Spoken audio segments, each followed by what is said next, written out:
Hello दोस्तों, तो इनमें से बहुत सारे क्वेश्चन का मैंने आंसर करवा दिया, जो कि इसका लिंक आपको वीडियो के डिस्क्रिप्शन में दे दिया जाएगा, या तो फिर टेलीग्राम ग्रुप ज्वाइन कीजिए, वहाँ पे हम सेंड कर देंगे। बाकी कुछ क्वेश्चन का आंसर बच गया, वो भी मैं बहुत ही जल्द करवा दूंगा, क्योंकि एग्जाम के लिए आपके पास बिल्कुल समय नहीं है। इसके बाद मैं आपका जो क्वेश्चन नहीं करवाएं उसी का तैयारी करूँगा, ठीक है।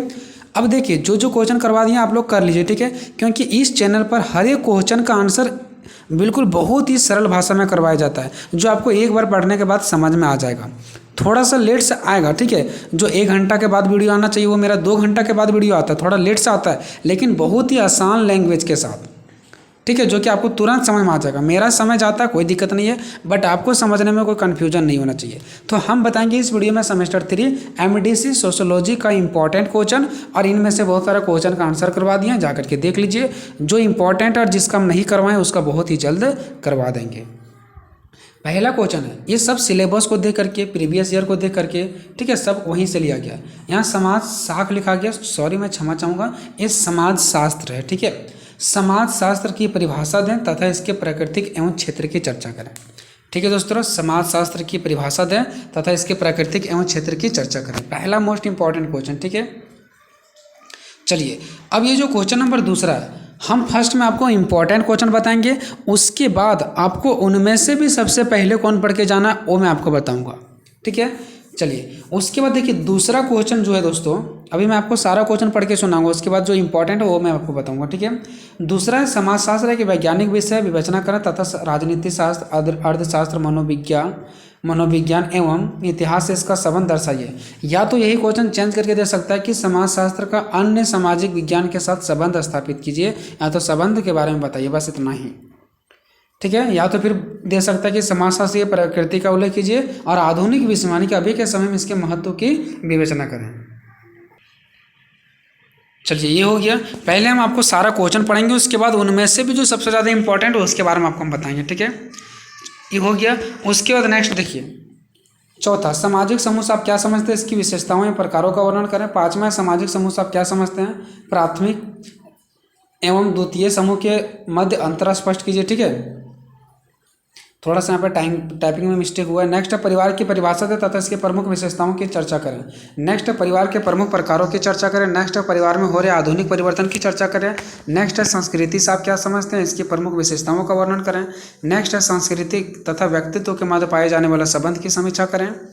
11वां नंबर आपका सांस्कृतिक विलंबना सिद्धांत की आलोचनात्मक व्याख्या कीजिए। 12वां नंबर है सांस्कृतिक विलंबना के कारण और परिणामों की विवेचना करें।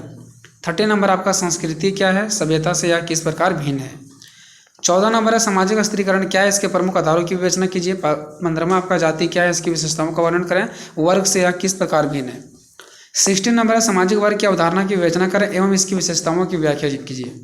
17 नंबर है कि सामाजिक परिवर्तन की परिभाषा दें एवं इसकी प्रमुख विशेषताओं की चर्चा करें। क्वेश्चन नंबर 18, सामाजिक परिवर्तन के चक्रीय सिद्धांत का वर्णन करें।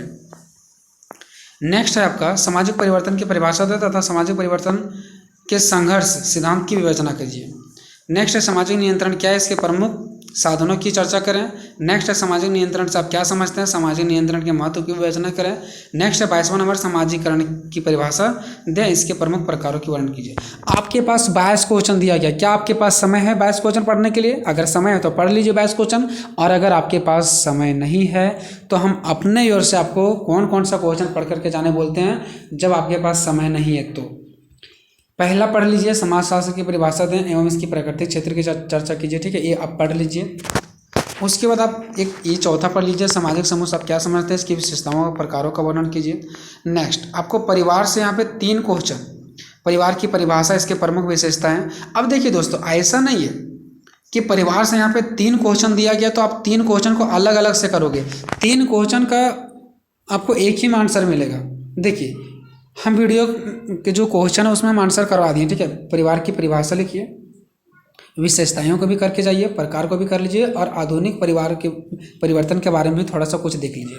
सपोज कीजिए कि अगर क्वेश्चन आ गया परिवार की परिभाषा दी और इसकी प्रमुख विशेषताएं, तब तो बन जाएगा। मान लीजिए कि आपको प्रकार दे दिया, तो प्रकार अगर दे दिया ना, तब भी आपको परिवार की परिभाषा लिखना ही पड़ेगा और थोड़ा सा विशेषता भी देना पड़ेगा। उसके बाद आपको प्रकार की चर्चा कर देना है। प्रकार का एक पेज के बारे में देख लीजिए, एक पेज में, कि कौन कौन इसका प्रकार है।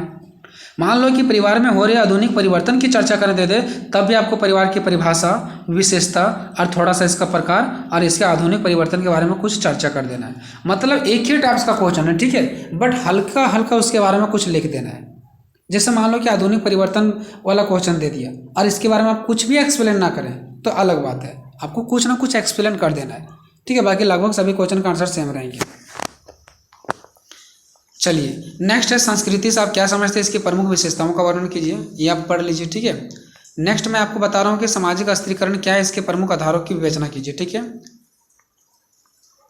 उसके बाद देखिए जाति और एक 15वां और 16वां देखिए जाति क्या है या तो फिर सामाजिक जाति क्या है। 16वां नंबर है सामाजिक वर्ग, या तो फिर सिर्फ आपको दे सकता है कि वर्ग क्या है, ठीक है। तो ये आपको 5-5 नंबर में भी दे सकते हैं, तो ये सब आप ज़्यादा समय नहीं है तो ये सब आप नहीं पढ़िएगा तो छोड़ दीजिएगा, लेकिन हाँ 5 नंबर में देने की संभावना है। तो जाति के बारे में थोड़ा सा पढ़ लीजिए, वर्ग के बारे में पढ़ लीजिए, ठीक है। बाकी ये आपका 40 नंबर हो गया, सामाजिक स्त्रीकरण पढ़ लीजिएगा। नेक्स्ट आपका सामाजिक परिवर्तन की परिभाषा है, इसकी प्रमुख विशेषताओं का वर्णन कीजिए। ये जो 17वां नंबर और 19वां नंबर लगभग एक ही जैसा है, उसमें भी सामाजिक परिवर्तन की परिभाषा है, इसमें भी, ठीक है, बट उसमें विशेषताएं बोला है और इसमें संघर्ष सिद्धांत की विवेचना। तो देखिए बात एक ही पड़ा, मान लीजिए कि सामाजिक परिवर्तन की परिभाषा और विशेषता आ गया तब तो वही लिखोगे, लेकिन अगर संघर्ष सिद्धांत आ गया तब आपको सामाजिक परिवर्तन की परिभाषा लिखना ही पड़ेगा, विशेषताएं लिखना ही पड़ेगा और थोड़ा सा लास्ट में कुछ आपको एक्सप्लेन कर देना संघर्ष सिद्धांत के बारे में। समझ गए, ऐसा ही होता है। ये नहीं कि 17वां और 19वां नंबर क्वेश्चन के लिए बिल्कुल अलग अलग से आंसर आएगा 4-4 पेज का, नहीं, सबका आंसर एक ही में मिक्स है। हाँ हल्का सा अगर संघर्ष सिद्धांत पर आ जाए तो थोड़ा सा संघर्ष सिद्धांत के बारे में पढ़ के जाइएगा और लास्ट में ऐड करके लिख दीजिएगा, ठीक है दोस्तों। नेक्स्ट है सामाजिक नियंत्रण से आप क्या समझते हैं, सामाजिक नियंत्रण के महत्व की विवेचना कीजिए। एंड नेक्स्ट 22वां नंबर है समाजीकरण की परिभाषा दें एवं इसके प्रमुख प्रकारों की वर्णन करें। समाजीकरण से एक ही क्वेश्चन बन रहा है, ठीक है, तो इसलिए इसको बढ़िया से पढ़ के जाइएगा, ठीक है। समाजीकरण एंड सामाजिक नियंत्रण, ऊपर हो गया आपका सामाजिक परिवर्तन, ठीक है, सामाजिक वर्ग, जाति क्या है, सामाजिक स्त्रीकरण, नेक्स्ट है संस्कृति, परिवार, ठीक है, उसके बाद सामाजिक समूह एंड नेक्स्ट आपका समाजशास्त्र। तो ये आपके लिए मोस्ट इंपॉर्टेंट क्वेश्चन था दोस्तों। हम MCQ क्वेश्चन में बहुत ही जल्द लाएंगे, जितना क्वेश्चन करवाया गया जाइए डिस्क्रिप्शन में लिंक देखिए और कीजिए, ठीक है। मिलेंगे नेक्स्ट वीडियो में, तब तक जय हिंद जय भारत।